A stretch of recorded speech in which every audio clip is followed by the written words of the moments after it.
Welcome to our channel, ladies and gentlemen. We are used to seeing the former president of Kenya, Uhuru Muigai Kenyatta, visiting Uganda to meet the current president, Yoweri Kaguta Museveni. In fact, ever since Uhuru retired as the president of Kenya, he has met Yoweri several times.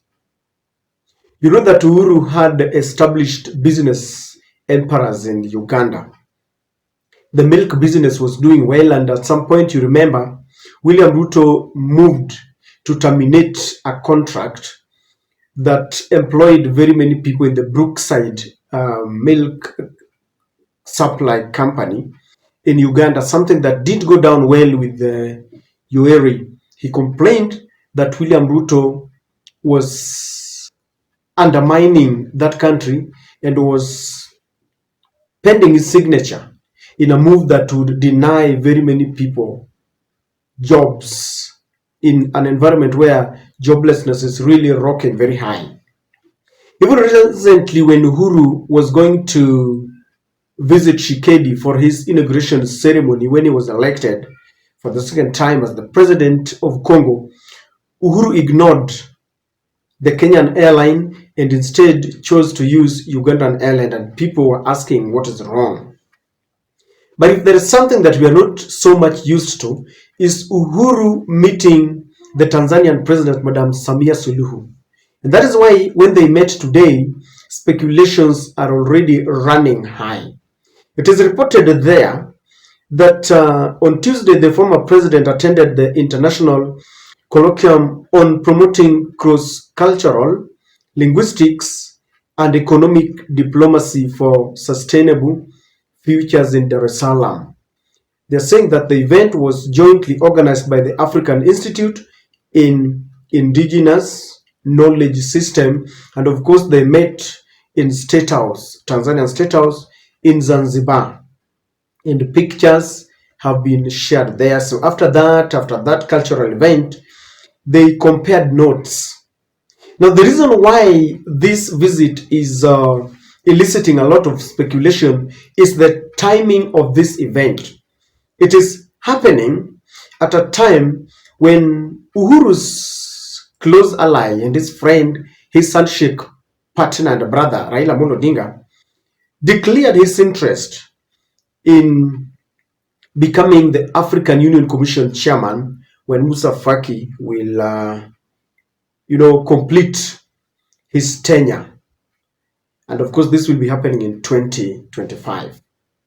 It is also coming at a time when there are pressure from certain quarters that Uhuru should run for this seat because they feel Uhuru qualifies. He's got masters in economics. Uhuru has been a president for 10 years. So they say that Uhuru is the man. Especially, I had the Kiambu senator saying that they should have fronted Uhuru Muigai Kenyatta. And then there is another giant speculation that Uhuru Kenyatta, Samia Suluhu, and Yoweri Kaguta Museveni are fronting the former president of Tanzania, Jakaya Kikwete, because Jakaya is also a former president. He befits that position. He's got enough experience. And there have been speculations that Uhuru is either not happy that Raila is running, or he's not happy that William Samoei Ruto, because the policy demands that as the president of Kenya, they will nominate Raila as a candidate. That is the policy. So the timing and all that is happening, makes it very speculative why they met today.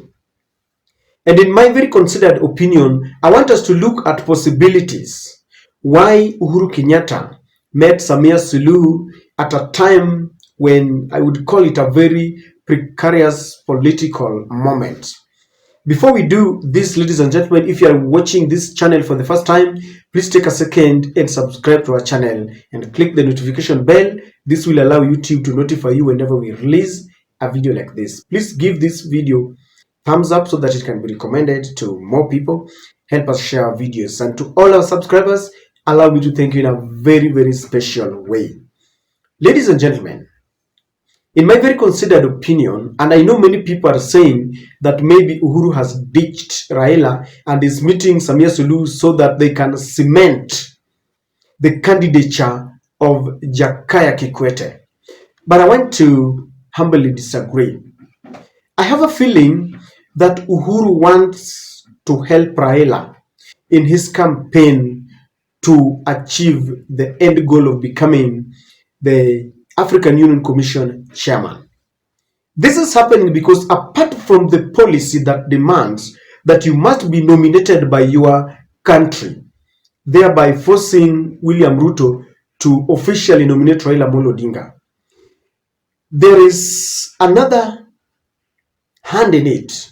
Another side in this is that as the president of your country nominates you, he must also campaign for you. And the campaign depends on the relationship between your president and the other African leaders. Currently, if you look at the relationship between William Samoei Ruto, the president of Kenya, and the other presidents, the relationship is bad. He is not enjoying a cordial relationship in East Africa. If you begin with Samia Suluhu, they have sometimes gone at loggerheads when Samia mocked us that we are speaking a lot of English in darkness. And Samia has also been on record saying that he's enjoying the influx of investors who ran away from Kenya as a result of political instability. In Uganda, you know that Yoweri has even taken Kenya to court when the Kenyan government denied Uganda using the pipeline, the oil pipeline, so that he can, buy oil from Kenya, which he had also even complained that the prices are exorbitant as a result of middlemen. When William Ruto terminated the Brookside milk contract in Uganda, Yoweri got annoyed. So they are not reading from the same page. Felix Tshisekedi recalled their ambassador to Kenya because William Ruto was in support of a rebel group that was openly opposing Tshisekedi, and Ruto was not happy that Felix was re-elected. When you go to Sudan, North Sudan, the two warring camps, one of them is complaining that Ruto is openly supporting the leader of the Rapid Support Unit military, a military wing that is considered opposition in that country. So Ruto's relationship with the other African countries is not cordial because they see Ruto as a new kid on the block who wants to entrench his authority. He wants to become the prefect, dancing so much to the international tune. Yani is running ahead of his time. And Uhuru, seeing this, knows very well that, for example, it would take him just a minute to convince Yoweri to support Raila Amolo Odinga. And I have a feeling that he went there to try and convince Samia Suluhu to drop the candidature of Jakaya Kikwete so that they can embrace one candidate in East Africa. Because if East Africa fronts Jakaya Kikwete and Raila Amolo Odinga, this will be a defeat very early in the morning because East Africa must rally behind one candidature. So I believe Uhuru Kenyatta went to meet Samia Suluhu and they were comparing notes, and I believe he was trying to convince her to try and talk to Jakaya Kikwete so that they can support Raila Amolo Odinga. I don't think they're cementing the candidature of Jakaya Kikwete. I believe Uhuru will use his influence to try and meet many more presidents, because I know there are places where Raila has got his own network. There are places where Uhuru has got his own network. So if both of them unite together, I know the outcome might be better, because Raila cannot depend on on William Ruto alone. William Ruto will spoil for him. There are people who will just vote against him because of William Ruto, just like in 2022 and in many other past years. There are people who have voted against Raila because, like in Central, there are people who maybe were punishing him because of Uhuru or punishing Uhuru because of him. There are people who just don't like him. So there are presidents who don't like William Ruto. Number two, Uhuru Kenyatta was there because of his business empire. You know, Uhuru has got a lot of businesses, whether in the milk industry and many other things that he does. He would like to expand his businesses, just the same way he's doing businesses in Uganda. He would love to expand in Tanzania, and if he is already there, they would talk about the progress, because when he establishes any business in those countries, he's also creating jobs for them. So he could also be there to talk about the family business. I understand that Uhuru heads the family businesses, so he could be there talking to Samia Suluhu, because when you are in good relations with the powers that be, then your business are protected. When you establish your business in a certain country, your relationship with the current administration must be cordial, so that your businesses are protected. So he could also be there, apart from talking about the unity in Africa, in East Africa, and producing one candidature.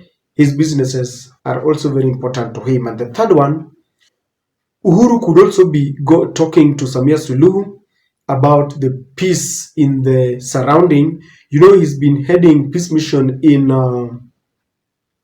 Congo.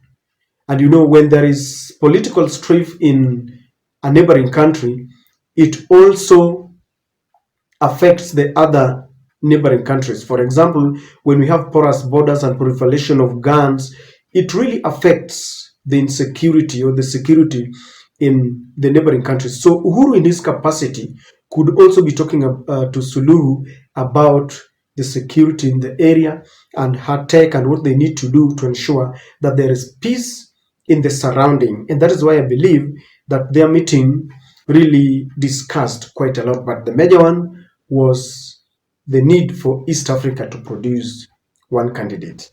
I don't know what you think, but that is my take.